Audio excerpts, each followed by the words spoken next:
Welcome to E360 TV, the live streaming and on-demand destination for influential voices and enlightened audiences. We offer trending, grassroots, and purpose-driven content across a diverse range of interests. E360 TV is more than just watching programs. We offer the ability to interact with live shows connecting audiences to real, authentic influencers and storytellers while streaming to millions of devices.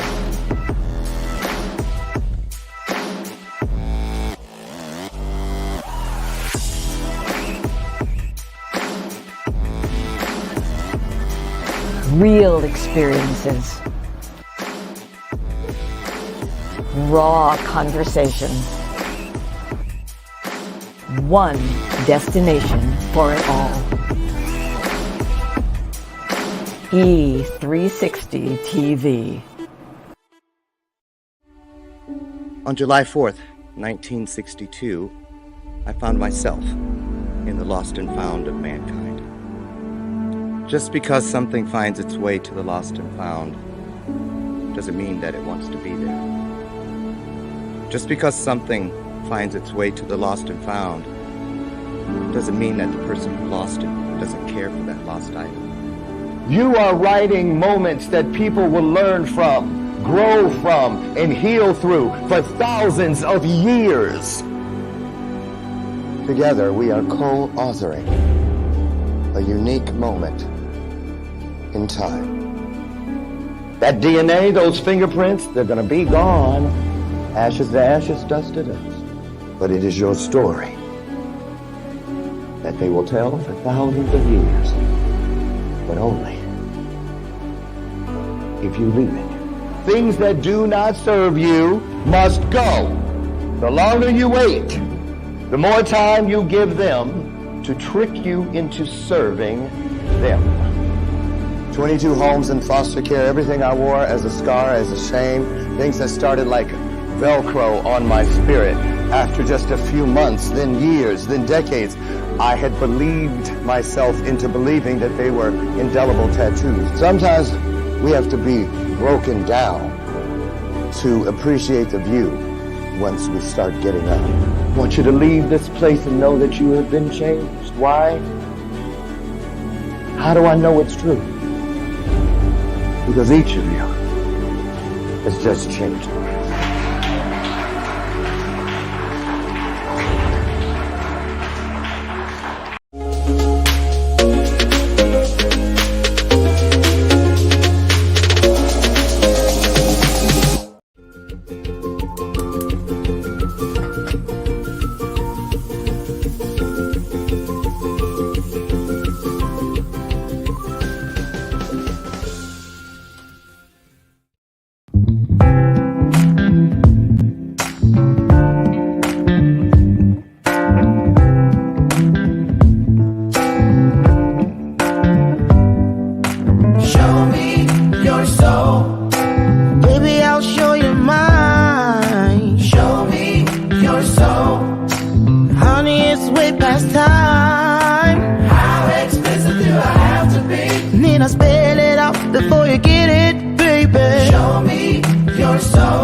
Good morning.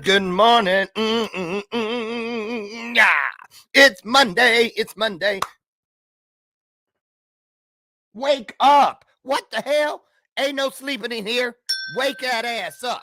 It's time, y'all. Happy Monday. Welcome to today's installment of Bathrobe Moments. I'm your host, Dr. Lauren Michael Sears. Oh,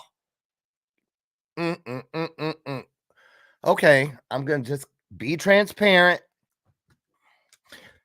Okay, this weekend was my anniversary weekend. We've been married 6 years, together 8, and it was great. We ate everything in sight.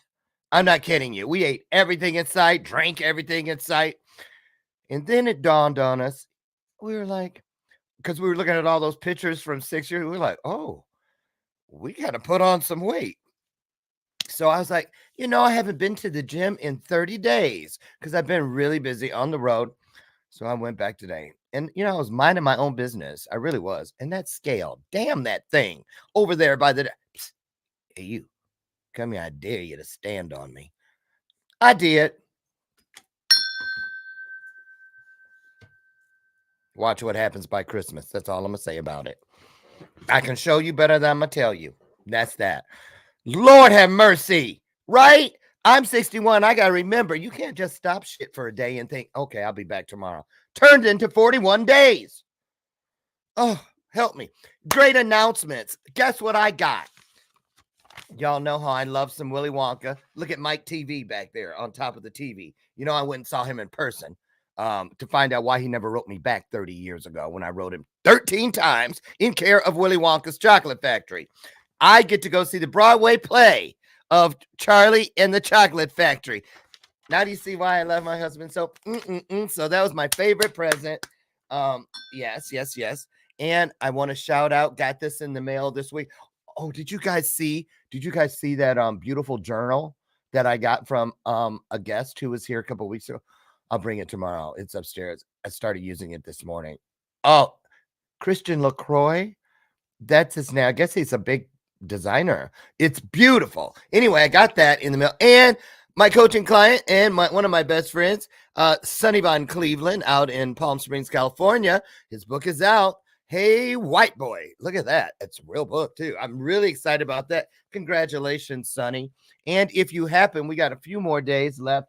I think they said on the 25th, it's no longer available on the newsstands because the November issue will be out. But if you get a chance and you see the Los Angeles Tribune magazine on your newsstand, please pick up a copy. We are in there for our trip, the tour that we took, the Legacy of Hope tour to Romania back in May. We have a 2-page feature in there, and we're so thankful for that. Thank you, God.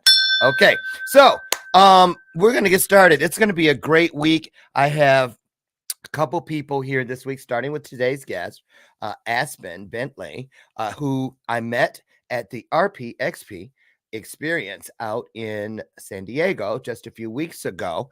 And tomorrow we have Sylvia Becker Hill. But as you guys know, I've been telling you, starting next Monday, we have 2 weeks and 3 days of RPXP takeover. People that I met at this great event. And these two just like to be, they're overachievers. They want to get in before everybody, especially this girl that's here today. Don't mess with her. She's a veteran. Oh, that's right. Dun, dun, dun, dun, dun, dun, dun, dun, dun, dun, dun, dun. Verse 2. Dun, dun, dun, dun, dun.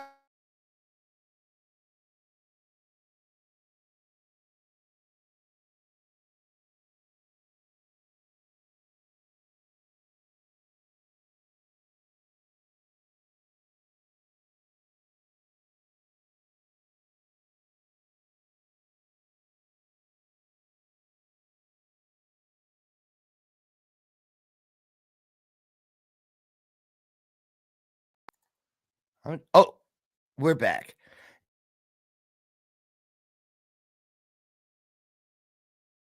Okay.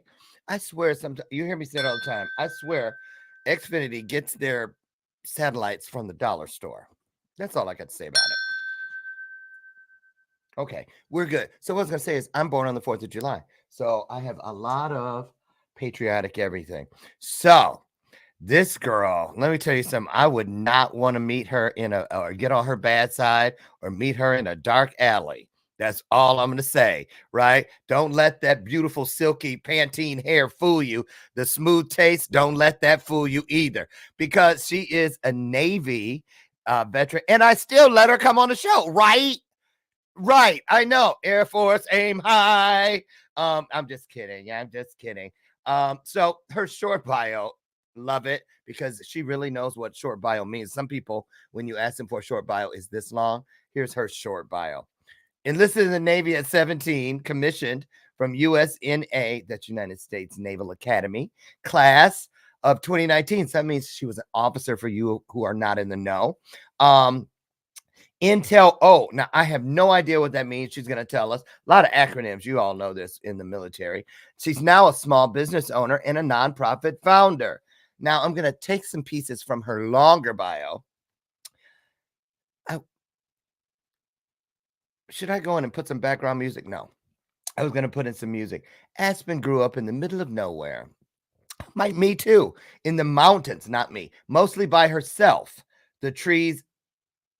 Does that say fairies? Oh my God. And her yellow Labrador retriever Snowshoe. So she called that her sacred forest. She went in enlisted at 17 and then became commissioned later in 2019 as a naval aviator. She has a bachelor's in operations research, which she describes as applied math for humans. Now, in 2022, she was medically evacuated from the Middle East to San Diego, where she began her radical healing journey. And that's what we're going to get in today. So even though there's a lot more there, I'd rather let her tell us than me read it. So listen, she's a first timer. Put on your best everything. I did. I put on my Versace robe for her. No terry cloth here. Not for this chick. Listen, put some virtual hearts on the screen. It's our way of saying welcome, wrapping some love around this experience, and getting to our feet for a standing ovation. Because guess who's here? Here she comes. Oh, here she comes. Aspen Bentley.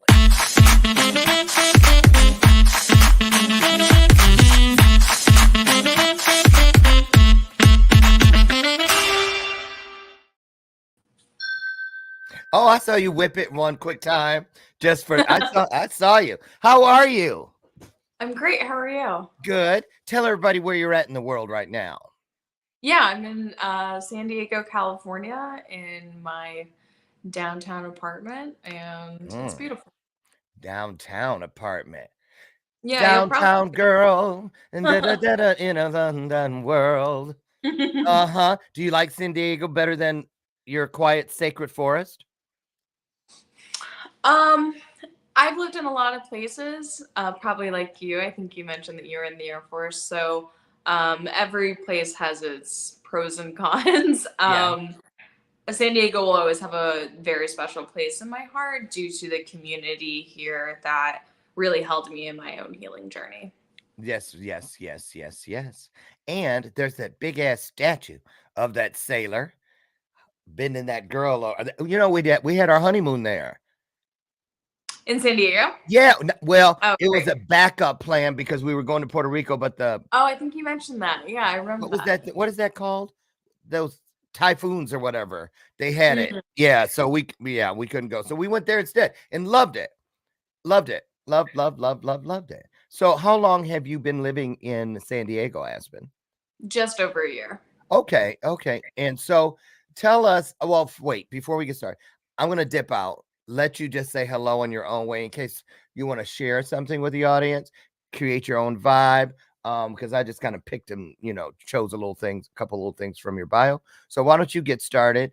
I'll come back in about 45 seconds and we'll officially get this party started. Sound okay?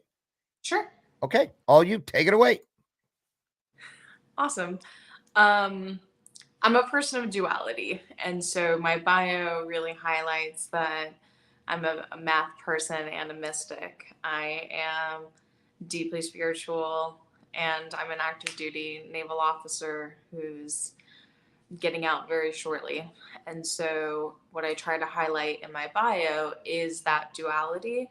And part of what I do here in this world is show people that they can be both. They are both. We are duality. And I like to show the fullest expression of that.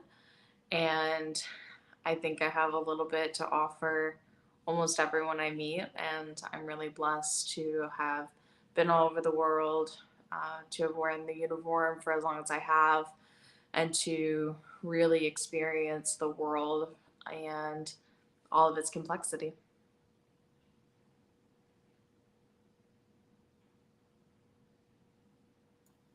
You know why I did that? Because I was pouring coffee.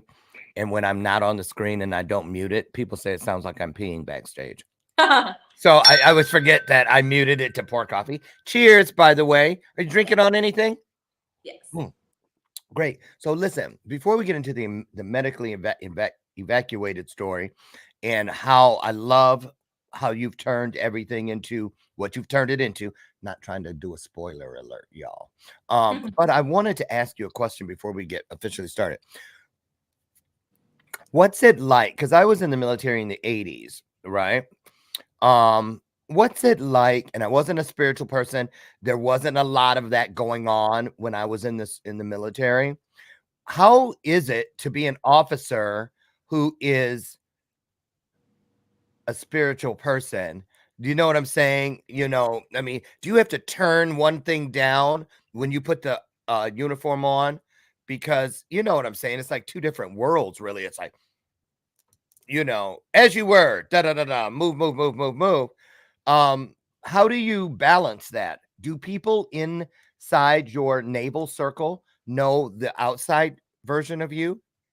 Yeah, I mean, I think that most officers, actually, at least the ones that are in my soul family, are actually deeply spiritual. But when we talk about spirituality, it's in the context of organized religion, and that's a conversation that's much better understood, and there's a lot more space for organized religion. Mm-hmm. And so I, being an academic at heart, have always found community in those organized religion spaces, even though the expression of my own personal spirituality tends to be a lot more fluid. Okay. So, what about when you were deployed to different places? How much did you rely on your spirituality to get you through some what I can only imagine were some pretty challenging situations? Because spirituality has a lot of grounding, a lot of daily rituals for a lot of us that we do, but we have control pretty much over, I get up, I do my meditation, I do, you know what I'm saying? But when you're deployed, it's a different party. It's a different kind of party. How difficult was it? Or was it at all? Was it difficult at all when you were deployed to really, hold on to what it is that you do every day to hold yourself where you need to be? Um, I mean, the short answer is that it didn't really happen.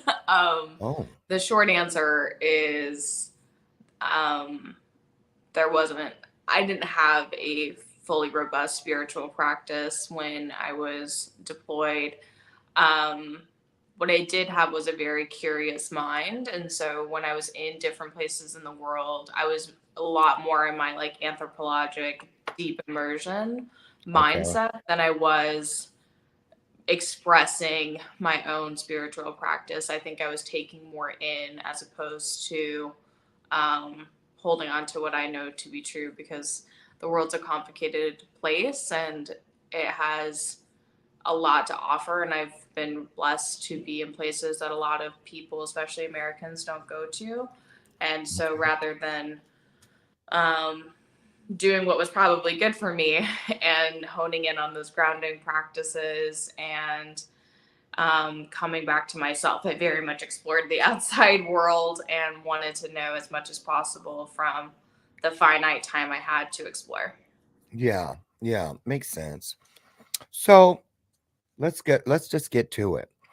Tell us about your experience when you were medically evacuated, because that kind of leads into a lot of what you do today.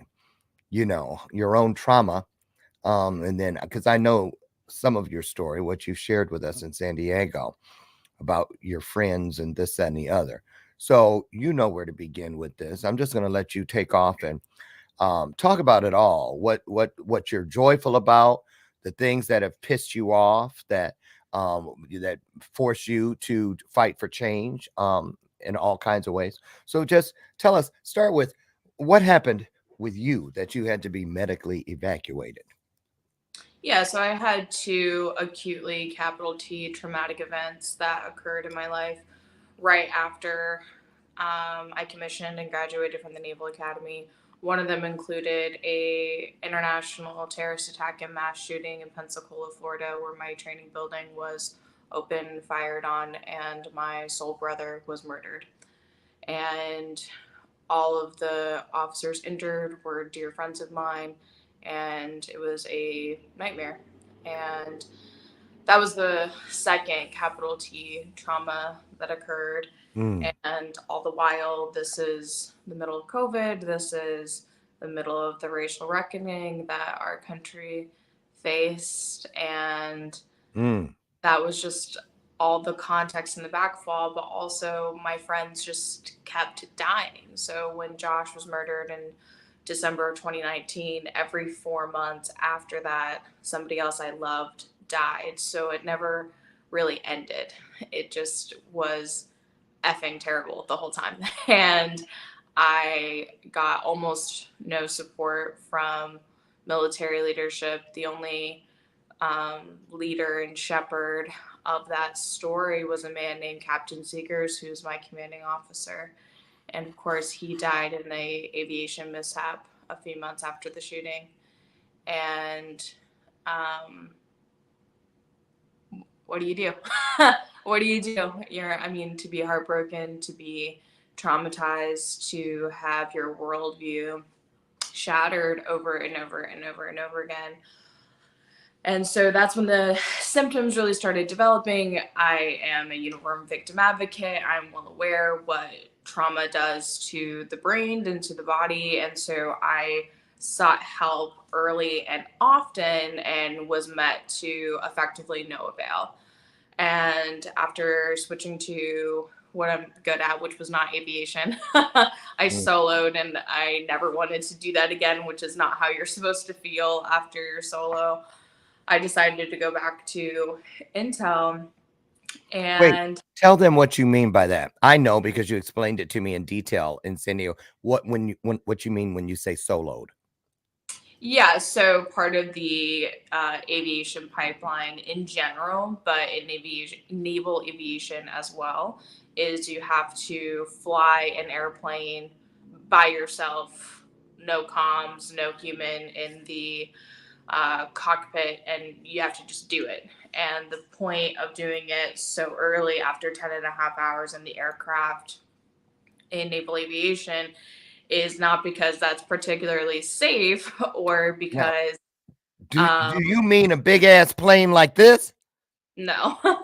Okay. So the reason why that's my cover photo is you can see on the bottom right, Ensign Joshua Caleb Watson. His name is on that airplane. Is this where am I getting it right? Is it over here? The name is going to be on that jet. So Okay. it's going to be right underneath the pilot, it looks like. But you have flown one of these that we see on the ship? No. I What did flew you fly? just a Cessna 172. Yes. Look, if it's bigger than a kite, that's doing something in my book. But it's not a warplane. So in any Okay. case, you have to fly it after 10 and a half hours in the aircraft, which is like objectively unsafe, and like no one would tell you to do that. But the point is you have to believe that you can do it. And in order to be a naval aviator, you have to have a lot of guts, and you have to be a little delusional, and you have to really believe in yourself. And so the point is they want people who believe that they can do it, which is a certain cut of the population. Anyway, so I soloed and I was taxiing back, and I was like, I never want to do that again, ever. And that's not how you're supposed to feel after your solo. So I'm glad I finished the pipeline. I'm glad I did that. I'm also glad I'm not doing that any longer. And anyway, That's exactly what I said after I had my first date with a woman. Yeah, excellent. Girl, yeah, that's all you need to know. First of all, I was jealous of her shoes the entire date. But anyway, that's another story. No, but let me ask you something, Aspen. Seriously. Okay. So you went in 17? What year did you go in? 17? Yes. And it was pretty cut and dry, everything you thought it would be, because you went in, beautiful. right? Yeah, beautiful, right? Because I remember, and I didn't see, right? I didn't have to deploy or do any of the stuff you did. So I'm thinking her life was pretty much like mine was. Go to work, go home. go to the, go out on the weekends, go to the NCO club, boom, boom, boom. But then in 19, it became a freaking shit show.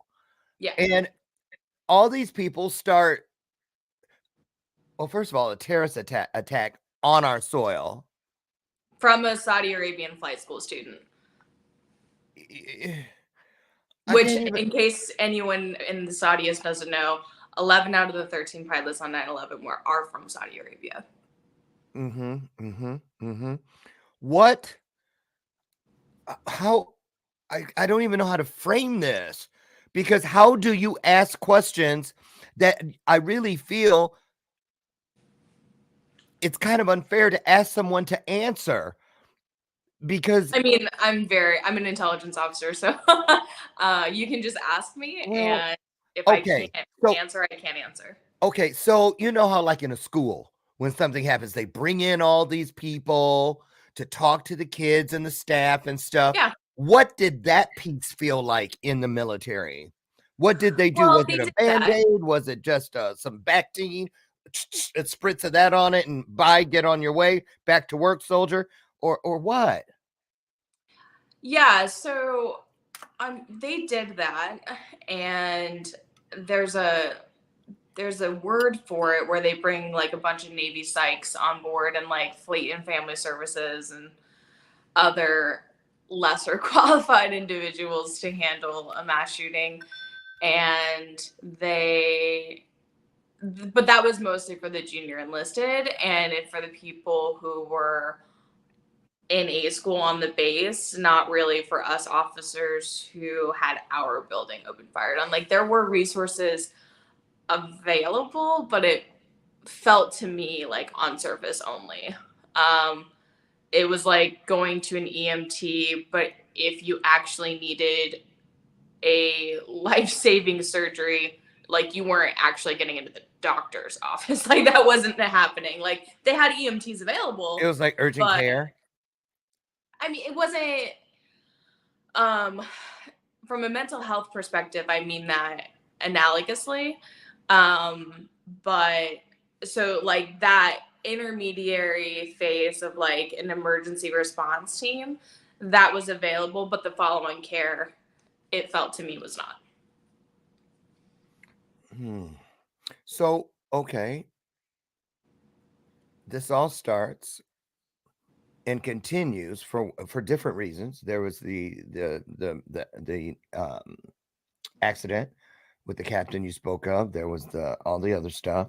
So, but it still means it boils down to loss of people you care about. Yes. Dealing with real death, permanence. What did you start learning about yourself then that you may not have even realized you were in the process of learning then, but you now know that you were learning what you're learning? I mean, I still think I say it like that because it's a continual process. Yeah, I'm still very much in it. Yeah, like about your own healing a- capability, your own healing capability. Go ahead. I'm sorry. Right. This is not a very palatable answer, but the only thing I learned while I was still in that environment was that we, especially junior officers, are entirely expendable. When I was junior enlisted, there were people I felt that cared about me, or at least they pretended to care well enough for me to believe them. And in the junior officer world, that's just categorically false. And so when Josh was murdered, I had a very visceral understanding for what that meant, which for me was extraordinarily difficult because I don't really have a blood family. And so the Navy was my family, is my family. And so to have so many members of my soul family be taken in such a tragic way was really hard for me to digest. And I didn't digest it, right? Like, this was all happening, and you wake up, you live to fight another day. I was drinking a lot. I'm not proud of that, but it's true. Sure. And I get it. I was still performing well. I still did well in intel school. And so they said, we need a JG to fill this lieutenant commander's billet, and you're going to Bahrain to be a task force department head. And I was like, I'm really sick. Like, you want me to what? And sure enough, we go out there, and I survived for a little while, not too long, and some things happened out there that just reaffirmed that my friends and I were expendable, and ultimately, like, my physical body just started shutting down. Like, this is like because of PTSD, and it was like a mental health thing, but it presented very physically. I was throwing up all the time. My internal organs were shutting down, and I spent 5 days in the hospital in Bahrain, which is like a national security issue. And then that's when I was medically evacuated, which was a nightmare. So, Oh yeah, tell them about you that. say medical evacuation, we assume that, like, you know, an MH60 gets you, and then they like fly you home immediately, and Straight to Wayne Waters or someplace, boom. A nice That's not big what happened. hospital. I spent several weeks in horrific conditions in multiple countries, multiple C-17s, with staff that was, they were probably upset with their own life circumstances. I have a lot of grace for that, but to me, they were disrespectful, mean, and treated us like criminals, not like patients. And that was really difficult. I just, in my head, like, that was not what was gonna happen. Like, And what is this? What the fuck? Right. it just kept getting worse. And so finally I get wheels down in San Diego, and I'm just like, this is after the aircraft has broken down multiple times. Like, when are we going to get there? No one knows. And I see my husband, and I'm just so grateful to, like, have that part be done. Like, I finally made it home. I finally made it to my husband. And so You probably I was literally felt very, like kissing the ground. oh, literally. I actually did that because it was such a nightmare. Like, that was not drama. That was like my very lived experience. Yeah. And so I see my husband, and I'm at the hospital in Balboa. They pull me back without him, and I'm, really sick, and like very Eeyore, very like accept whatever. Like, I'm just grateful to be out of that situation. And they tell me it's going to be 6 to 8 weeks for an intake appointment, and I was dying.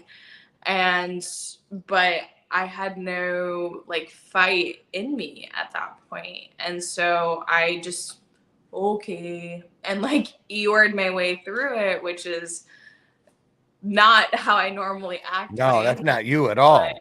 No, but I like, can't even imagine it. right, exactly. Exactly. And it's hard for me to look back at that time in my life and be like, Aspen, what's wrong with you? Get it together. But like, I had nothing in me. I had nothing in me. And so I was like, okay. Yeah. And Yeah. and I was not okay. And so, I had to go to the emergency room, and then that started like a whole nother chapter in this saga. And ultimately it led me to getting out of the Navy, which at that time, like, was unheard of. I was like, yeah, I'm just gonna like get better and get back in the fight at the end. And that's not what happened. So yeah. When you think about Josh, because I want to go back to every time that you've mentioned what happened, and I know it's a very purposeful choice. A lot of people might have said, yeah, when my friend Josh was killed. Oh no, he was murdered. Exactly. Yeah. You see how you jumped on that right there? Oh no, Yeah. no. Yeah.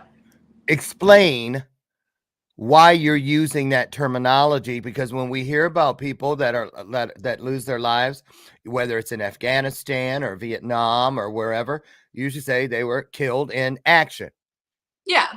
But still this, and is it really different to you now? Yes.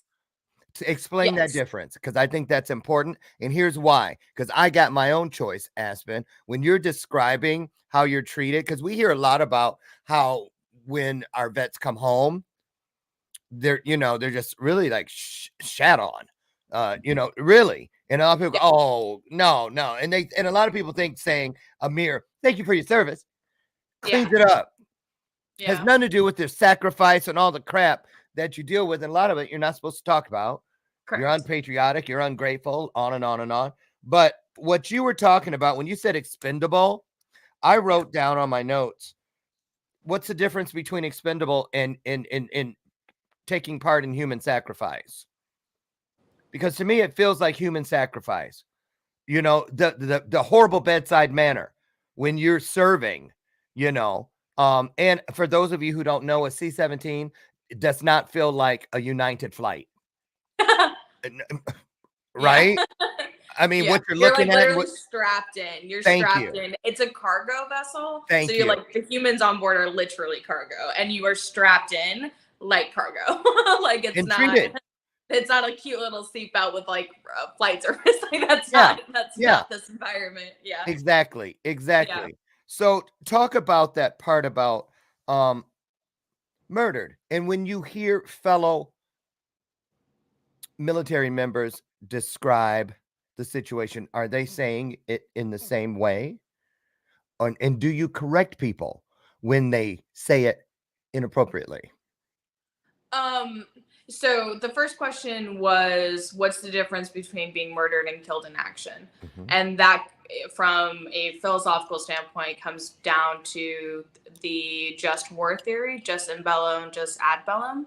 And if you are a military member fighting a military fight with another uniformed member, then that qualifies as killed in action. Or if you're engaged in some type of physical evolution as a uniformed service member, the flag on your chest is irrelevant. If you are a person in uniform, then you assume some risk when you enter that environment. Part of that risk is loss of your own life.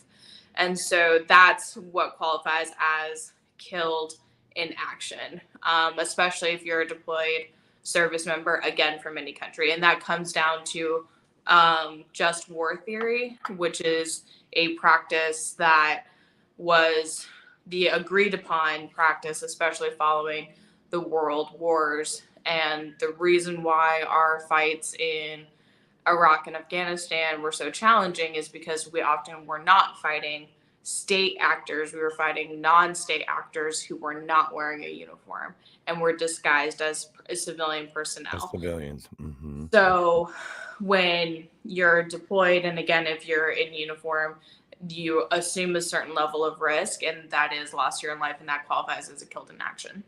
Okay. What happened to Josh is murder. Murder. A terrorist and a radicalized member of Al Qaeda and a Saudi Arabian flight school student wanted to inflict as much damage to the United States in a very public way, and he murdered an unwitting human in that moment. And so the trick here, and this is an unpopular opinion, is that Josh was wearing a uniform and the Saudi Arabian flight school student was also wearing a uniform. So in a different context, that would be viewed as an act of war, not an act of terror. And so is the United States willing to go to war with Saudi Arabia? We most assuredly are not. And so that's where the geopolitics really plays a heavy role in this. But Josh was not killed in action. He was murdered. And do you feel, because I do, I'm just going to keep it real, Aspen, I don't think many people even knew that were watching today that this happened. They for sure did not. That's for two reasons. One, what happened a few months after that, COVID-19. And two, and this is, I go back and forth with this as I step more into the public sector as well, is we don't really want people to know. We don't want people to know how vulnerable our military bases are. We don't want people to know that our watchstanders are often unarmed and are sitting ducks waiting for another act of workplace violence to come to our installations. We don't want the international community to know that. We did not That want the it's a distraction. sign of weakness, vulnerability. And I don't understand why it wasn't as big a deal. I'm just saying, I'm not belittling or anything, but I'm saying loss of life through a terrorist act is loss of life through it shouldn't be based on numbers. So what I'm getting at, 9/11, what happened there? What's the difference outside of the numbers? And I just don't understand why I'm feeling some kind of way right now that I'm hearing this from you for the first time. And I'm like, how can that be? Yeah, and I also want to highlight that also murdered was Hatham Walters, Cameron Walters and Hatham Muhammad. We lost 3 service members that day. Josh just happened to be my soul brother. And the difference is how public it was. When 9/11 occurred, it was public. And again, the idea behind terrorism is to inflict fear and violence. It's not to have the most number of casualties. That would be an act of war. The act of terrorism is to ensure people stay fearful and traumatized. The point is to traumatize, not to inflict a certain number of casualties or to hit military infrastructure, blah, blah, blah, blah. It's not an act of war, it is an act of terror. And the point of terrorism is to invoke trauma. And so, why didn't you hear about it? One, because people don't understand. It's hard for the human mind, especially here in America, to distinguish between all of the mass shootings because, let's be honest, this is a common occurrence now. And so, It's an epidemic. Right. When we hear shooting, we put it in this other category, and there's just this missing layer that it was an international terrorist attack, and it was the first one since 9/11.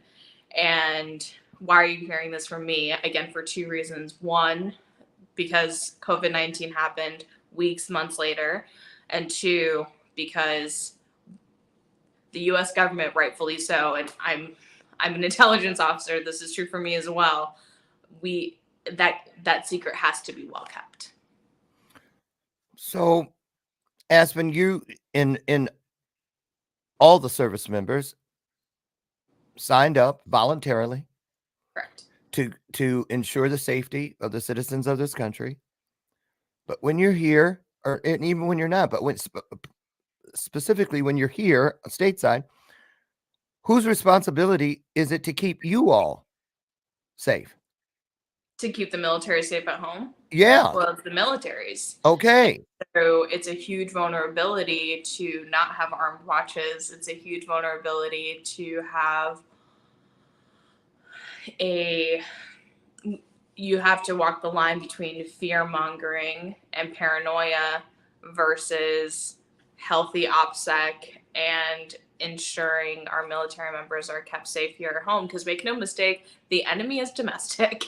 And that is not just true for international terrorism. That is very much true for domestic terrorism as well. And so it's a difficult line to walk. Unfortunately, I think a lot of our leadership is faced with 2 problems: 1, denial, and 2, resources, be it money, be it material. We don't have enough material to fight wars abroad, let alone keep our own bases safe. So Right. It's a very difficult thing to walk through. Indeed. Last question about what happened there that day, before we move on to the healing and what you're doing with your nonprofit and what's around the corner, once you've separated and or not, or before, or whatever, all of it. I'd like to ask you this, because I can't believe that this person who instigated this attack was the only Saudi Arabian person on the base. No? Probably No. not? Not. So what was it like for those others, the other Saudi Arabian visitors, after this happened? What was that like? I have And if not you're had not comfortable talking about it, don't talk about it. No, it's not but lack of comfort. I do want to be wise with my words. So, two things. One, it's important to highlight here that only 3 people were murdered that day, and that's only because the terrorist thought that our muster time, where there was 150 or so flight school students, was 15 minutes prior, because when he had gone through flight school, the muster time was 15 minutes prior. So when he walked into the auditorium, he assumed that there would be 150 to 100 of us, not 3 of us who were standing watch that day. So this act of terrorism was supposed to be a lot more bloody, and it wasn't, by virtue of time. So you're saying 15-minute different, you might have been there. You would have been I there. was there. I was on base that day. I should have been walking in the building. It just, yeah, and 15 minutes prior, for sure, I would have already been there. I would have been physically in the auditorium waiting for instruction, as they say. Yes. So, 1, 2, yeah. So the other Saudi Arabian flight school students,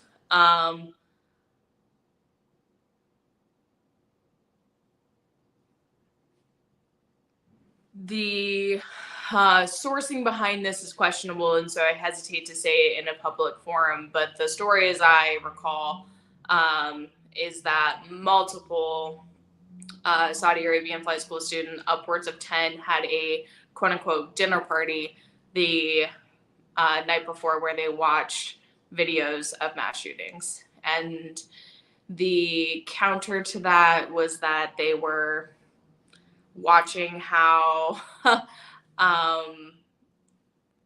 their people helped diffuse that situation. I don't really remember the details of it, but they had a dinner party where they watched mass shooting videos the night prior. And did they remain on base after? No. No, I can't see how that could have worked. Right. So the people who were physically at the dinner party were evicted, deported, whatever. But that was a diplomatic agreement. And then, 2 weeks later or so, we have our post-holiday stand-down, because the shooting was December 6th. So we had or maybe this is 2 weeks after, so right before the holiday stand-down, sometime around the holidays. Yeah. And at that forum, our anti-terrorism force protection officer looked all of us in the eye and said that our policies and procedures have been re-examined, past tense. All of the remaining Saudis have been vetted. They are here to stay, and you are safe. And I'll never forget that, especially as a intelligence officer with a cryptology background. In other words, back to business as usual. Correct. And they were quote unquote vetted, just like this guy was quote unquote vetted. And I know a thing or two about how to vet people, and I assure you it doesn't happen over a 2-week time period. So yeah, figure it out. And so some people did, and some people didn't. That definitely, I would have made the decision to leave flight school regardless, because again, I finished my solo and I never wanted to do that again. But to say that this didn't play a role would be foolhardy. Of course. So on to the healing, which is probably going to be with you for the rest of your journey. I don't see how it couldn't be. Sure. But let's talk about what you've taken from all of this. And I know you're doing some great things. Talk about your nonprofit, if you could. Yeah. So the nonprofit is to help my soul family and to keep them alive. So what I realized after being medically evacuated and being left to my own devices, and a lot of what happened to me from a military healthcare perspective was criminal at its worst and negligent at its best. And I survived because I have an extraordinarily high will to live, and I'm very ferocious in that way. I also had a partner who very much, when I wanted to give up, he really like wouldn't let me. And I'm really lucky to have that type of support, and not everyone has that. And my friends, when they kept seeing military doctors for context, multiple suicides, and there's a narrative out there that's like, oh, like we need to make sure that people want to get help and destigmatize it, blah blah. And I think that has a role to play, but it's 2023 and we've moved on, because in my story, in my lived experience, my friends and I did get help. We knew that we were not okay. We very much said that we sought help from healthcare professionals and were not met seriously. And especially as officers, very much told to figure it out. And my friends did not figure it out. They killed themselves. And for those, there are a lot that killed themselves. And then there were some that had meningitis that was misdiagnosed due to COVID. She was a healthy 25-year-old, so they sent her on her way. She died 3 days later. My friend had a routine knee operation, died on the table during an MRI because she had platelets in her knee. And the list goes on. And again, after 10, I just stopped counting. But it was what is true to me and my story is that a lot of my soul family has died in at least some part due to the healthcare system or lack thereof. That is not an attack on the healthcare system. Those doctors and nurses, for the most part, solid 85%, 90% of them are doing the damn best they can in impossible circumstances. And I want to be really gracious and give a lot of space to that world. I am not assigning fault or blame. I'm just acknowledging that we have a problem here. Yes. And so when I thought to myself, well, what can I do? The only thing I felt like I could do was to give people access to the tools and resources that I did here in the spiritual wellness community in San Diego through energy healing and alternative healthcare practices like acupuncture, chiropractics, things that are not so woo-woo that insurance just doesn't cover. And so the nonprofit is to ensure that active duty and veterans have access to healing services now as a supplement to, not in place of, healthcare. Yes. And to ensure that the healers are not footing the bill. So there will be no sliding scales. There will be none of that. Like, the healers will be appropriately paid for their time and their services. The active duty and veterans will have a vetted healer to go to. They don't have to sift through and ask the questions and so forth. That's our responsibility. And that's the nonprofit. And Aspen Aurora, the healing enterprise, not the sole proprietorship, will turn into the same idea, but for the public and for the for-profit space. Perfect. Now, I saw in your bio, but I also heard you talk about it. I even heard a testimonial in San Diego where you had made one talking about Jehan and the mala. And you said you put it right out there. You couldn't have made it through without your mala. Talk about that as we wrap this up today and tell people what that is. And you make those, and talk about that if you could. Yeah, I'd love to. So it's extraordinarily simple and there's so much depth. So I make magic malas, and magic malas are magic because they're 100% unique and designed for the person. And what led me to create them was I had my mala, which mala is Sanskrit for garland, in the same way that rosary is Latin for garland. So it's the same word in two Is ancient that what you're languages. wearing? Are you wearing it?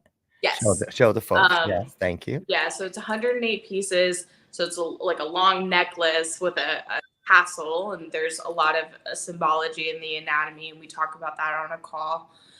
And so when you're not in healing services, when your humans are not around you and you're just left with the depths of your pain, and what do you do?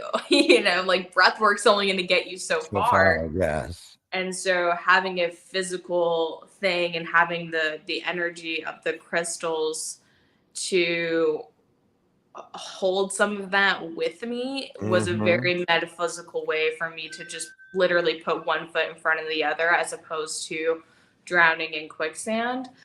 So my malas came from India. My husband's from India. And so I wore those at first, and I kept them with me all the time. It's just like a grounding tool. It kept me tied to this physical reality when my head and in a lot of ways my body was still in 2019. Yeah. And that's what PTSD is. Like Yeah. you're reliving experiences that are not happening in your 3D world, but your body and your brain don't register it that way. And that's difficult. But if you want to follow me on IG, that's where I talk a lot about like my PTSD experience. So I'll save that for another time. But the magic malas are symbolic of our spiritual journey, which is deeply personal. Yeah. And when I make them for other people, I talk about the anatomy of the mala itself. It's not lost on me that I'm a white person with no Indian lineage. You are? Yeah, I'm very white. Yeah, Who plot twist. knew? Right. Right, plot twist. So because of that, it's very important to me to maintain the integrity of the mala and to ensure that I'm educating people on this extremely impactful tool that's deeply personal to me from my own lived experience and my husband being from India. So we talk about the anatomy of the mala itself. We talk about a brief human design reading. So I give people a human design reading, which is a beautiful way to have in real time and practical applications to live in energetic alignment now. And it's a great gateway to the metaphysical woo-woo world. Yeah. And gets people to start having those conversations about alignment and the chakras and how to do that part of your life better. And then the last part of the call is where I ask people about their current human experience and to tell me what they want to work through on past, call in, and I chip away at that depth. And based on those answers, I select the crystals and then make the mala and give it back to that person. So it's a physical representation of your own spirituality and your own healing. And then there's several layers, one being the human design, two being your numerology, and three being the crystals that are designed specifically For to you. get you to the next chapter in your life. Awesome. And people can contact you Totally. at you see it scrolling along the bottom is Aspen's website and IG. She said you can follow lots of her story there. And if you can, just to be clear, you can do these malas for people, these magic malas virtually. They can get on a call with you. Yeah. That's actually the preferred method Okay. because it's one, because I move all the time, Yeah. and two, it's actually better for people to be as close to themselves as possible. And so having them be at home and like In their own comfort space. Yeah. in their own space is just the Okay. best time to chip away Perfect. at that. Perfect. Wow. Well, this has been one enlightening, informative, inspirational, thought-provoking, real, raw, you name it, conversations today, definitely illuminated. And I just want to thank you. I can only imagine, and I don't think I'm doing an adequate job of even that, Aspen, but I know how difficult it was for me to just hear a lot of what you had to say today. So I can only imagine how difficult it is for you to not only have to speak it, but to constantly hear it and feel it, because you were there. And so I'm just grateful that you have that powerful spirit. You were chosen to hold this story and make sure that it made its way to us so that we can do our best and we can do better and we can all be even more committed to easing suffering in this world. So I thank you for that. God bless. I just love you. And you're welcome back anytime. Thank you so much. And for the rest of you out there, same applies to you. Couldn't have done it without you, nor would I choose to. And tomorrow we can choose to do it again, but I'll need you for that. 2 or more means you got to be here. I'll meet you right over there on the front porch, God willing, at 8 a.m. Central. And together we'll embark with Sylvia Becker Hill on yet another illuminated conversation here on Bathrobe Moments. But in the meantime, get out, do whatever you can, do whatever you must to find just a little piece of your highest self. I'll see you tomorrow. Get out of here. I tell you all the time, I love you. And there's not a damn thing you can do about it. I'll see you tomorrow. God bless you. Thank you. Great job, Aspen. Thank you so much. Seriously. Thank you. I'm honored. Thank you. Bye, everybody.